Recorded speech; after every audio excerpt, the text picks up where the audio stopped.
السلام علیکم۔ آج بدھ ہے، جون کی 24 تاریخ۔ میں ہوں خالد حمید، خبروں کے ایک بلٹن کے ساتھ۔ امریکی سینٹ کی ایران کے خلاف فوجی کارروائی محدود کرنے کی قرارداد منظور۔ امریکی سینٹ نے ایک مشترکہ قرارداد منظور کر لی ہے جس کے تحت صدر ڈونلڈ ٹرمپ کو ایران کے خلاف مزید فوجی کارروائی سے قبل کانگریس کی منظوری حاصل کرنا ہوگی۔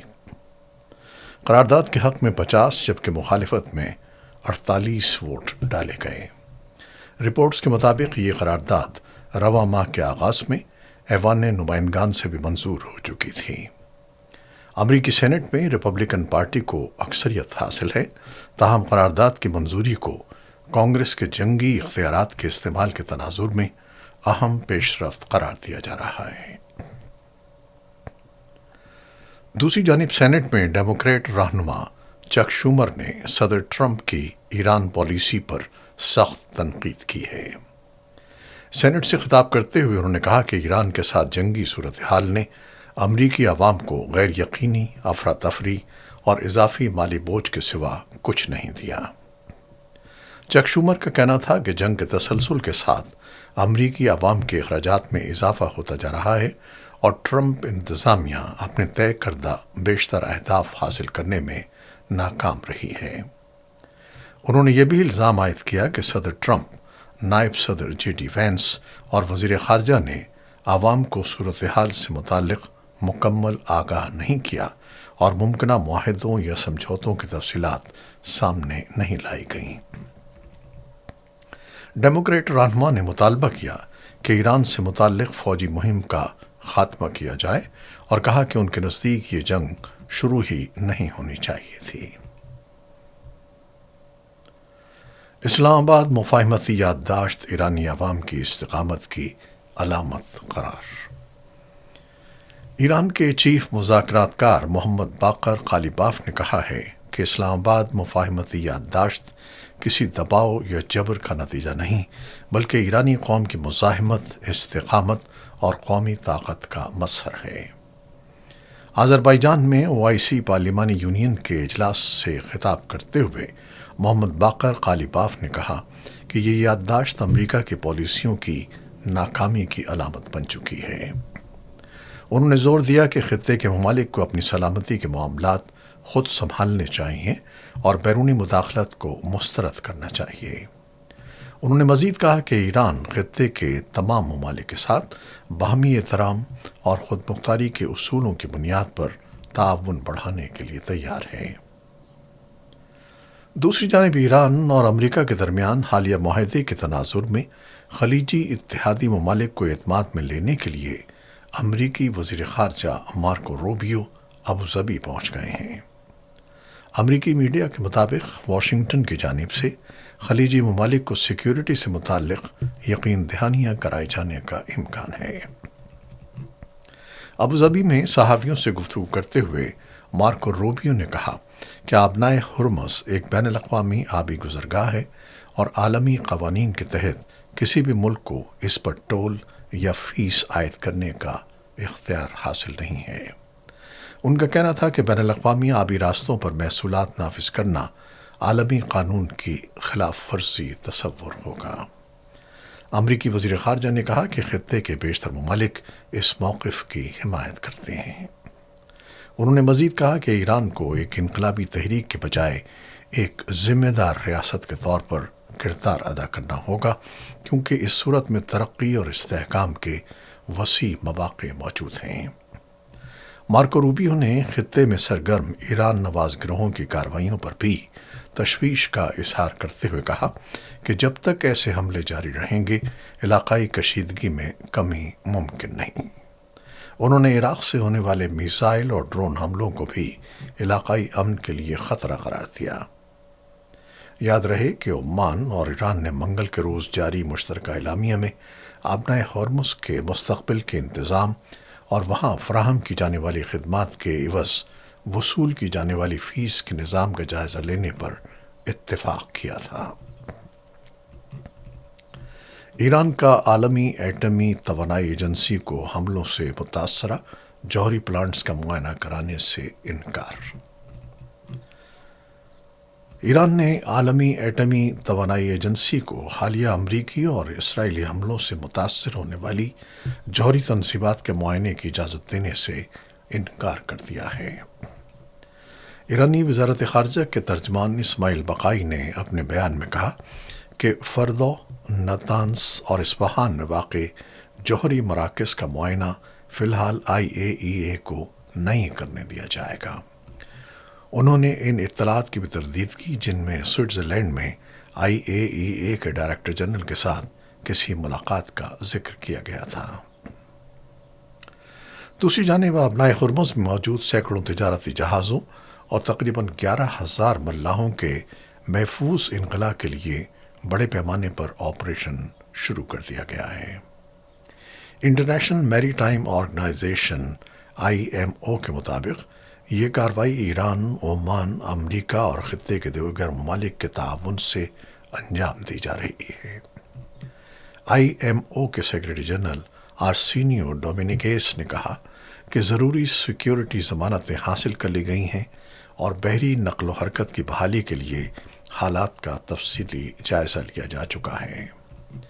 ادارے کی ترجمان کے مطابق انخلاء کے عمل کو منظم انداز میں مکمل کرنے کے لیے متعلقہ جہازوں سے رابطے بھی شروع کر دیے گئے ہیں۔ امریکی پابندیوں میں نرمی کے بعد ایران کی نیشنل آئل کمپنی نے ایشیائی ریفائنریز کو خام تیل کی فروخت کے لیے بولیاں جمع کرانے کی دعوت دی ہے۔ خبر رساں اداروں کے مطابق اگرچہ ایران نئی منڈیوں تک رسائی بڑھانے کی کوشش کر رہا ہے، تاہم فی الحال چین کے ایرانی تیل کا سب سے بڑا خریدار رہنے کی توقع ہے۔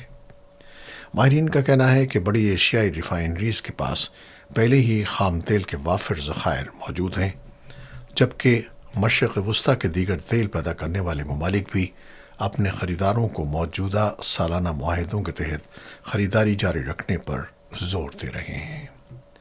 دنیا اسنا شپ ٹریکنگ کمپنیوں کے اعداد و شمار کے مطابق گزشتہ 28 گھنٹوں کے دوران سمندری راستوں میں موجود ایرانی تیل کی مقدار میں تقریباً 60 لاکھ بیرل اضافہ ریکارڈ کیا گیا ہے۔ اس وقت عالمی منڈیوں تک ترسیل کے لیے سمندر میں مجموعی طور پر 12 کروڑ 60 لاکھ بیرل ایرانی تیل موجود ہے۔ پاکستان اور روس کا دہشت گردی کے خلاف تعاون مزید مضبوط بنانے پر اتفاق۔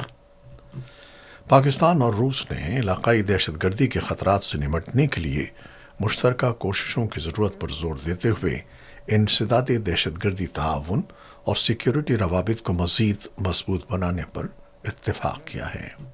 یہ اتفاق رائے بین الاقوامی دہشت گردی کے خلاف مشترکہ ورکنگ گروپ کے 12ویں اجلاس کے دوران سامنے آیا، جس کی مشترکہ صدارت پاکستان کی جانب سے وزارت خارجہ کے ایڈیشنل سیکریٹری سفیر محمد خالق خان جمالی اور روس کی جانب سے نائب وزیر خارجہ دمتری لیوبینسکی نے کی۔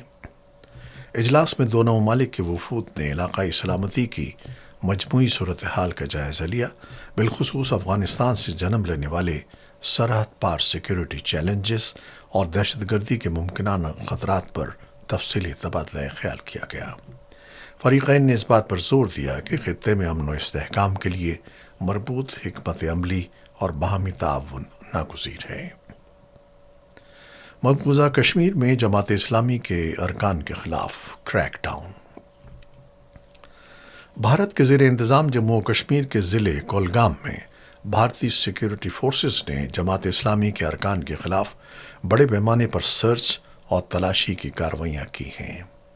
رپورٹس کے مطابق بھارتی نیم فوجی دستے، سینٹرل ریزرو پولیس فورس کی 18ویں بٹالین اور پولیس کے اسپیشل آپریشن گروپ نے یاری پورہ، بہی باغ، فریسال اور دیگر علاقوں میں 200 سے زائد مقامات پر چھاپے مارے۔ ذرائع کے مطابق کارروائیوں کے دوران متعدد گھروں کی تلاشی لی گئی، جبکہ موبائل فونز، لیپ ٹاپس، مذہبی کتب، جائیداد سے متعلق دستاویزات اور نقد رقم بھی ضبط کر لی گئی۔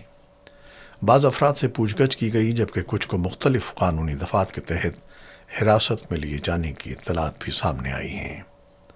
علاقے میں سیکیورٹی اقدامات کے باعث معمولات زندگی متاثر ہونے کی بھی اطلاعات موصول ہوئی ہیں۔ کھیلوں کی خبریں۔ رونالڈو نے ورلڈ کپ میں نئی تاریخ رقم کر دی۔ پرتگال کی ازبکستان کے خلاف بڑی کامیابی۔ کرسچیانو رونالڈو نے ایک اور تاریخی سنگ میل عبور کرتے ہوئے ورلڈ کپ کی 6 مختلف مہمات میں گول کرنے والے دنیا کے پہلے فٹ بالر بننے کا اعزاز حاصل کر لیا۔ ہیوسٹن میں کھیلے گئے گروپ مرحلے کے میچ میں پرتگال نے ازبکستان کو 5-0 سے شکست دے کر ناک آؤٹ مرحلے کے لیے اپنی پوزیشن مزید مستحکم کر لی۔ پرتگال کے کپتان رونالڈو نے میچ میں 2 گول اسکور کیے اور اپنی شاندار کارکردگی سے ناقدین کو بھرپور جواب دیا۔ رونالڈو نے میچ کے ابتدائی 6 منٹ میں گول کر کے ایک نئی تاریخ رقم کی۔ اس کامیابی کے ساتھ وہ سن 2006 سے شروع ہونے والی مسلسل 6 ورلڈ کپ مہمات میں گول کرنے والے پہلے کھلاڑی بن گئے ہیں، جبکہ انہوں نے اس اعزاز میں لیونیل میسی کو بھی پیچھے چھوڑ دیا ہے۔ 41 سالہ رونالڈو ازبکستان کے خلاف میدان میں اترتے وقت بین الاقوامی مردوں کی فٹ بال میں 143 گولوں کے ساتھ پہلے ہی سب سے زیادہ بین الاقوامی گول کرنے والے کھلاڑی تھے۔ اس میچ میں مزید 2 گولوں کے اضافے نے ان کے ریکارڈ کو مزید مضبوط بنا دیا۔ پرتگال کی یہ شاندار فتح نہ صرف ٹیم کے اعتماد میں اضافے کا باعث بنی، بلکہ رونالڈو کی غیر معمولی فٹ بال صلاحیتوں اور طویل عرصے تک اعلیٰ سطح پر کارکردگی برقرار رکھنے کی صلاحیت کا بھی ایک اور ثبوت فراہم کرتی ہے۔ یہ تھیں وہ خبریں جو یوٹیوب چینل پر ہم نے آپ کے لیے پیش کی۔ آپ ہمارے چینل کو دیکھتے ہیں، شیئر کرتے ہیں، پسند کرتے ہیں اور اپنے کمنٹس میں اپنی محبتوں اور رائے کا اظہار کرتے ہیں، جس کے لیے ہم آپ کے بے حد مشکور ہیں۔ اپنی ان کاوشوں کو جاری رکھیے گا۔ خالد حمید کو اب اجازت دیجیے گا۔ اللہ حافظ۔